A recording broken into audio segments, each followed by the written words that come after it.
आज आपण आलोय खेरडा या गावी, तालुका सेलू, जिल्हा परभणी. शेतकऱ्याचा सोयाबीनचा प्लॉट बघण्यासाठी आपल्यासोबत शेतकरी आहेत. त्यांना विचारूया की कोणती सोयाबीन पेरलेली आणि सोयाबीन विषयी त्यांचं मनोगत ऐकूया. नमस्कार दादा. नमस्कार. नाव सांगा तुमचं. श्रीराम चांद, तालुका शेलू, जिल्हा परभणी. कोणती सोयाबीन पेरलेली तुम्ही? महादेव.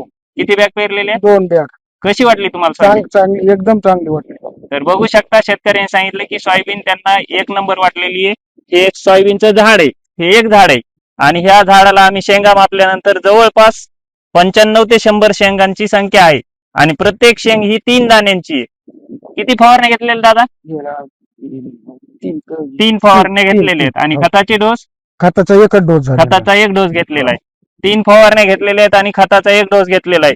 बघू शकता की झाडाला कुठलाही कोणत्याही प्रकारची रोग आलेला नाहीये आणि प्रत्येक शेंग ही गच्च भरलेली आहे. आणि हे एक झाड नाहीये, तुम्ही बघू शकता प्लॉट मध्ये प्रत्येक झाडांना शेंगांचं प्रमाण जबरदस्त असं आहे.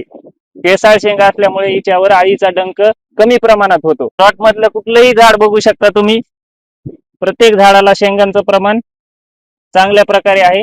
तर यांच्याकडून आपण जाणून घेऊया की यांनी सोयाबीनचा अनुभव कसा वाटला. ह्या दादांकडून कशी वाटली दादा? चांगली नंबर 1 जाते. शेंगा भरपूर येतात, पान असं चांगले, रोगराई कमी येते. नंबर 1 आहे, काहीच अडचण नाही.